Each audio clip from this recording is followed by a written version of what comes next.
This is episode 34 of Teacher Approved.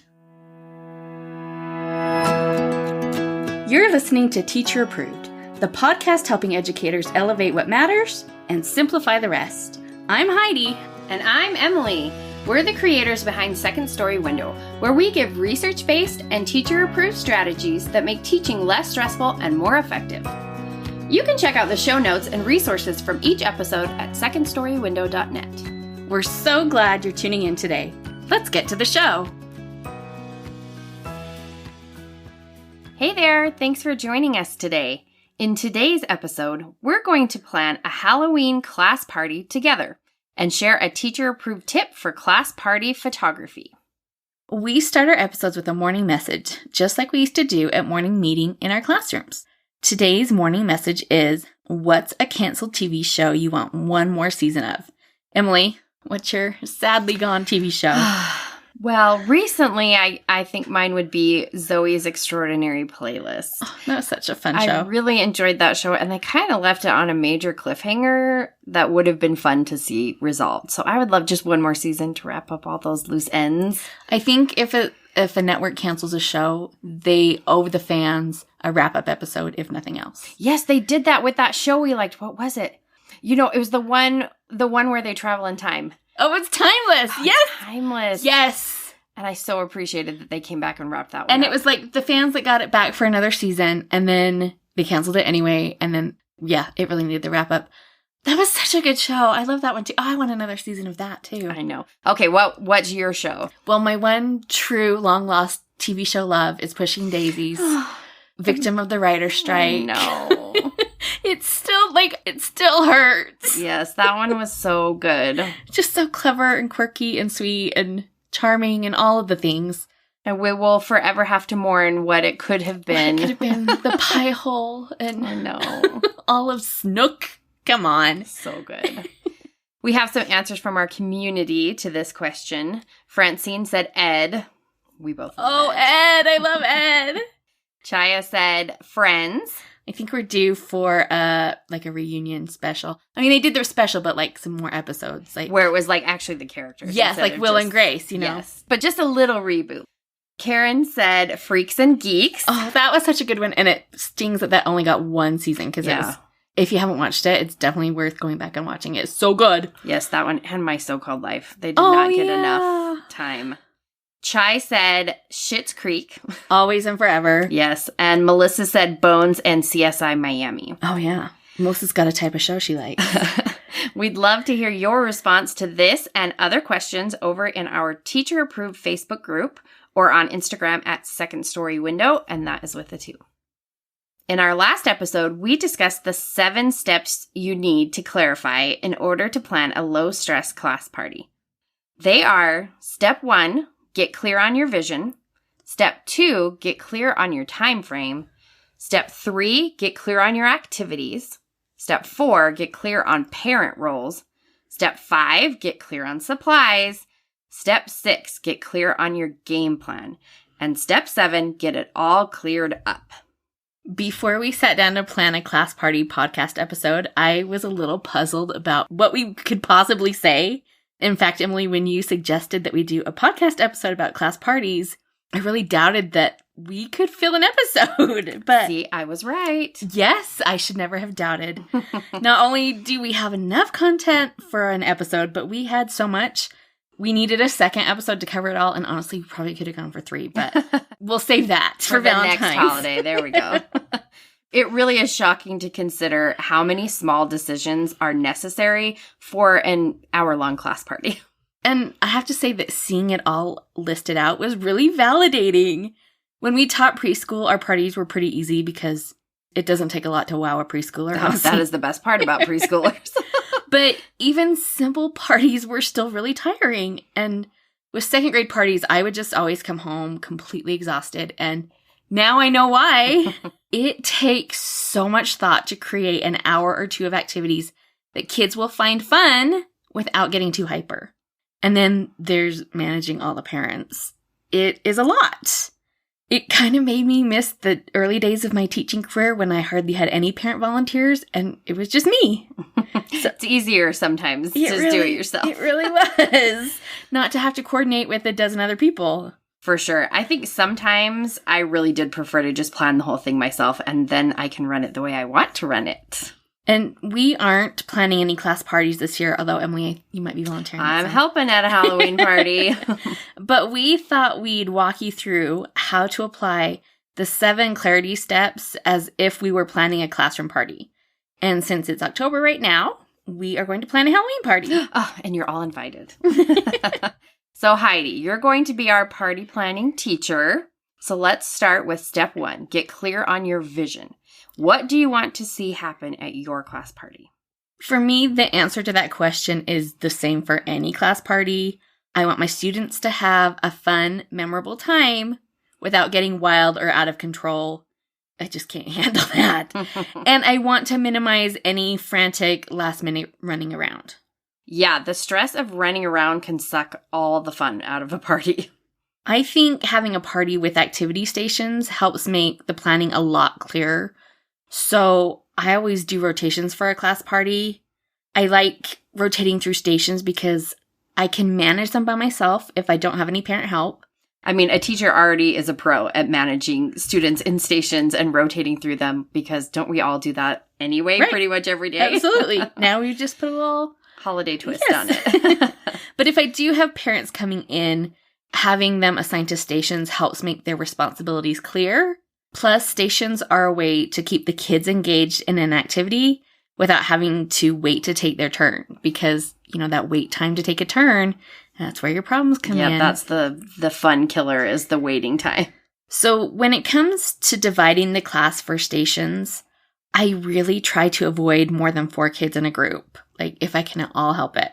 So let's assume my imaginary class has 26 kids. Now we're going to have to get a little creative with some math here. I could do 6 groups of 3 and 2 groups of 4. So that would mean I would need 8 stations. Or I could do 6 groups of 4, but then I have 2 kids left with their own group, and 2 kids in a group is really too few to feel like a party. That's so true. So I could add each of those kids to a group and make 4 groups of 4 and 2 groups of 5, but I really don't like 5 kids in a group if I can help it. So I think 5 groups of 4 and 2 groups of 3 seems the best option. And I really had to kind of sit down and map this out. So don't feel bad if it takes you a minute to figure that out. And that would give me 7 stations. It is trickier to balance than it might seem. Okay, we've got our groups. So step 2, get clear on your time frame. When is your party going to be happening? So a Halloween party would be whenever the school is planning on celebrating Halloween. At my school, we always did a costume parade at the end of the day. So I need to plan around that. So our 2nd grade lunch ended at 12:25, and then my students would go to specialty classes from 12:30 to 1. So that was perfect because it gave me a nice little built-in chunk of time for party prep. I can prep what I need for a few minutes, and then the parents can come at 12:45 to help set things up. Since the costume parade is at 2:30, and I want a buffer of time to pack up and clean up before that, so I would say that the party is going to run from 1 to 2. So that gives me 9-minute stations with my 7 stations, right? So I would schedule 8 minutes to do the activity and then 1 minute to clean up and rotate. So we would probably finish the party part of the day around 2:05, which gives me a 20-minute buffer before we need to get down to the gym. And I think really an hour is the perfect length of time for a class party. Yeah, 8 minutes for a station is a nice chunk of time to get into an activity, but not so much time the kids are getting bored with it. I hate when I'm helping with my kids' class parties and we have longer than I expected for rotations, and so the kids are getting bored or antsy, and more than 8 or 9 minutes is about that mark. Yeah, I actually timed. I timed in 2nd grade, just watching, what point are they starting to lose interest? And it was about the 9-minute mark. So if you can hit that, you're on track. Okay, so what would you plan for your Halloween party? So we decided my pretend class would need 7 stations. And I like to do a mix of activity types like games, crafts, food stories, and, some sort of STEM challenge is always fun. And then I like to alternate a more active station next to a calmer station. So station 1, I'm doing a bingo game. I always do bingo. It is easy. It is fun. The kids can play multiple times in 8 minutes and they're still enjoying it. I agree. That is a go-to. Station 2, I would do an easy craft, probably something from OTC, which we talked about in our last episode, or a kit from the craft store. I don't like prepping crafts, so yeah, I buy those when I can, and you can buy really cheap kits. Station 3, we could do some type of minute to win it game. Station 4, we'd do cookie decorating, because that counts as a treat as well. Win-win right there. Station 5, I'd just do some kind of fun themed coloring page, maybe making bookmarks or something easy. If I put out markers, it feels special. That's all you need. It's so true. Station 6, I'd do a STEM activity, maybe building toothpick structures with those candy pumpkins. You've probably seen that. Or, I do have some glow-in-the-dark magnet tiles. Maybe I would bring those from home and then they could build with them under a table or something. That kind of feels Halloweenish. Yeah. And then Station 7, I would just put out my stash of Halloween books and let them read, which may not sound like a party activity, but I promise, I swear the kids really do get excited about holiday-themed books. It feels special to them. It's totally true. That station was always like one of the popular ones when I did my class parties. 2 witnesses right there backing that up. So those are my party activities. Nothing too crazy, but it's all stuff that the kids would enjoy. And you could run all those yourself if you don't have any grown-up helpers. Absolutely. As adults, we really do tend to think it has to be big to be fun, and I definitely see my fellow parents coming in with that mindset when they come to help with the party. It's the one thing they come in and do each year, and they think, I gotta do something big and memorable. And seriously, 9 times out of 10, there's not enough time to finish it, or something goes wrong, or a supply runs out, or a big mess gets made, and it's extremely chaotic, honestly. And we just need to remember that. It's not true that it needs to be big to be fun. Anything out of the ordinary, like using markers to color, will make any activity feel special. So, step 4, let's get clear on your parent roles, Heidi. Who is going to be making this happen? So like I mentioned earlier, for a lot of years, my class parties were just run by me, or sometimes I would, drag one of my roommates if they could get off work. So if you are in a situation where you don't have a lot of parent helpers, just know that you can still have fun, inexpensive classroom parties. Once the dynamics of our school population changed, I had more parents available to help. So at that point, I had a room parent assigned to coordinate class parties. But I'm going to be honest that I wasn't very good about communicating with those room parents. I just didn't understand what was expected. And I don't think they knew what was expected, so It's tricky sometimes because you, as the teacher, feel like you don't want to put too much on the parent, but the parent might be waiting, just happy to do whatever you ask. They just are waiting to hear from you. So it can be a tricky dynamic. That's totally what happened. And then there were situations where it'd be like, okay, we're going to do a craft. And I had bought some little craft kits from Oriental Trading, little foam sticker, easy things. But the mom had brought in something that needs a glue gun and yes. all this stuff. And so we're frantically trying to put pieces together and find enough glue guns. And I just wasn't very good at communicating. So you have to balance kind of what the parents might want or need, especially if they have big ideas about things they've seen online, with how that is actually going to play out in the classroom. And if you can approach your room parent with a clear outline of what you need, things are going to run much more smoothly for everyone. Yeah. I have helped with my kids' class parties now for years. I am helping at least one, if not multiple, every school year. And I almost always wish that we had more guidance from the teacher and really clear guidelines about how long the station was going to be. A lot of times we aren't given that information, where we're going to be having this. So I know, am I going to be in the hall? Am I going to be at a table? That kind of thing. I think the more guidelines you can set, the better everyone will feel about the whole thing, because they'll know exactly how to plan. And our expectations will all be hopefully on the same page. So that brings us to step 5. Let's get clear on supplies. What do you need to make this party happen, Heidi? So having a list of exactly what you need will just help everyone. I would definitely use some sort of system like Sign Up Genius. This will allow parents to contribute to the party even if they aren't able to volunteer their time. So even if you're letting your parent helpers do what they want with the party planning, I would make sure to coordinate any food plans they have. Otherwise, you're going to end up with 4 dozen donuts, fruit and veggie platters, and 6 bottles of soda. And as the teacher, you know that the kids are only going to eat a tiny fraction of that. The key is just to be clear about what you need and then having that written down in an email or a sign-up site. It's just going to make it easier for everyone involved. And the nice thing about this sign-up is you can include supplies that parents can sign up to bring or send in, even if they can't come in and volunteer. So this is a good way to include all of the grown-ups that want to be involved who maybe can't always take time to come be in the classroom. Now we're on to the big day. Step 6, get clear on your game plan. How are you making this happen? So I would start at least the day in advance by making sure I know where each station is going to go. And as Emily mentioned, and I didn't even think of this till she mentioned it, like letting the parents know ahead of time what kind of area they're going to be in will be helpful for their plans. But, that would also mean I'd need to clear off all the surfaces. So start that in advance. Your future self will thank you. On the day of, I like to give my second graders a fun Halloween work packet in the morning that they can leave on their desk all day. And again, if you have never done that with your kids, you might be like, packet of worksheets. But something about worksheets with Halloween clip art, this is fun. I think also if you don't do a ton of worksheets the rest of the time, then when you do a fun themed worksheet packet, they seem pretty fun because your kids aren't doing a ton of worksheets the rest of the time. And I also let them pick and choose which pages to do first. And so having that choice made it seem even more special. Yeah. But I purposely didn't give them time to finish it so that they could just leave it on their desk all day.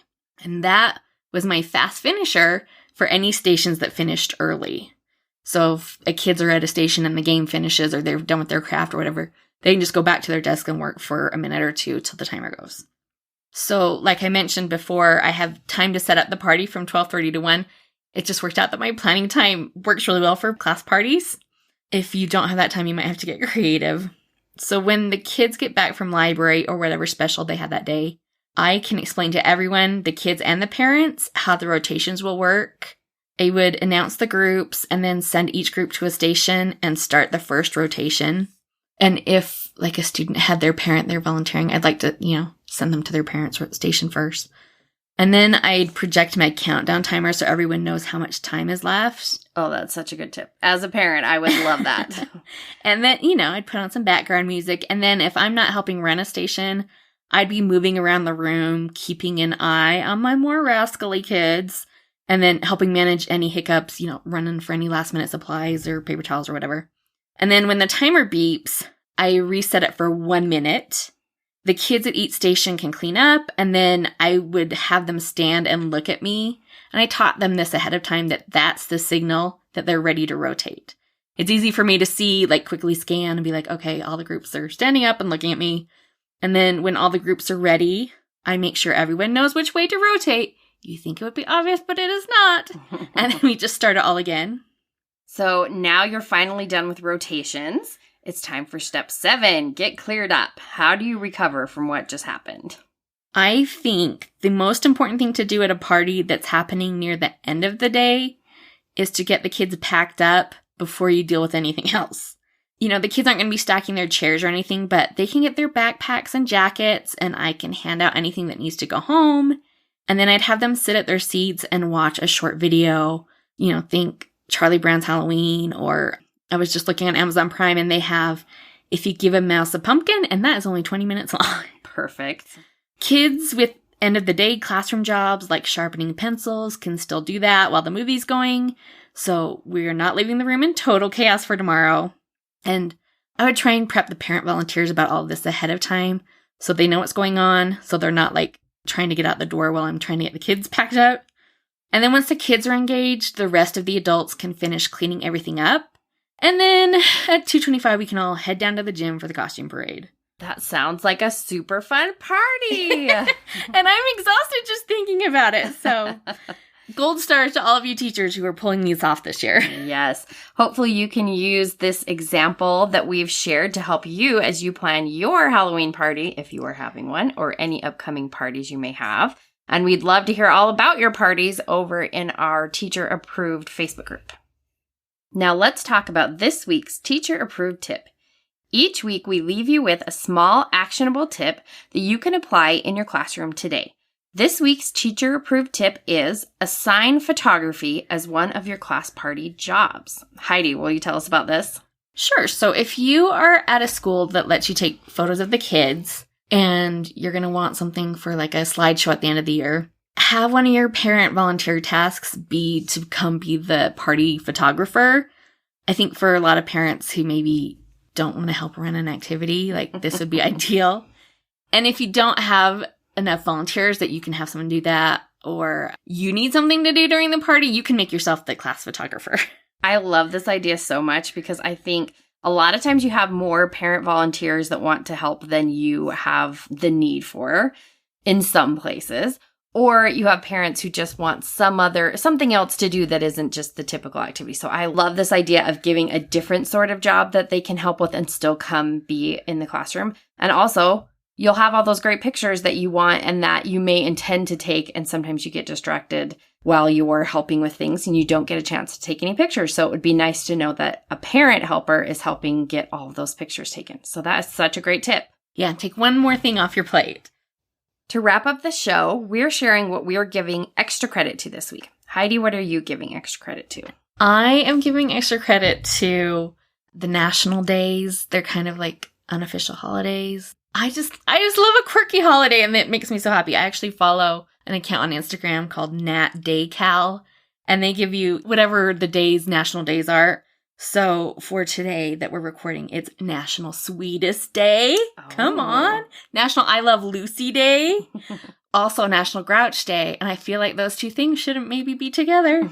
So it's just fun. There's serious ones. There's funny ones. There's lots of food-based ones. I know sometimes, like, if I'm in a rut, I like to look ahead at what's coming up on the calendar and plan some fun. Like, oh, we're going to celebrate all these little quirky holidays. So it's just fun. And I think we could all use some fun. Yes, I love that. Emily, what are you giving extra credit to this week? I'm giving extra credit to the Acorn books from Scholastic. I don't know these. There are several different series of books that are designed to engage growing readers. So they all on the cover have a little icon showing that they're an acorn book. Oh, that's fun. And my youngest daughter is just starting to get confident in her reading, and these Acorn books have been some really great options for her. We really like the Frog Meets Dog series. That's the one she's been reading this week. Is that what she was reading to me? That was a cute book. I'm not actually sure if that's the one she was reading with you, but it's a cute series. And her first grade class is having a 500 book challenge where each student is trying to read 500 books. And I have a child that is motivated by competition and prizes. And there's a trophy involved, which she's very motivated for, even though I've tried to manage her expectations that this is going to be a very small trophy. Anyways, the Acorn books have helped because she really wants to be able to read the majority of the books and not just have books that I read to her for this 500 book challenge. So Acorn books from Scholastic. We'll put a link in the show notes. Maybe we need to get her a trophy either way. That's it for today's episode. Use our 7 steps to help you plan your class Halloween party, and make sure to let us know how it goes.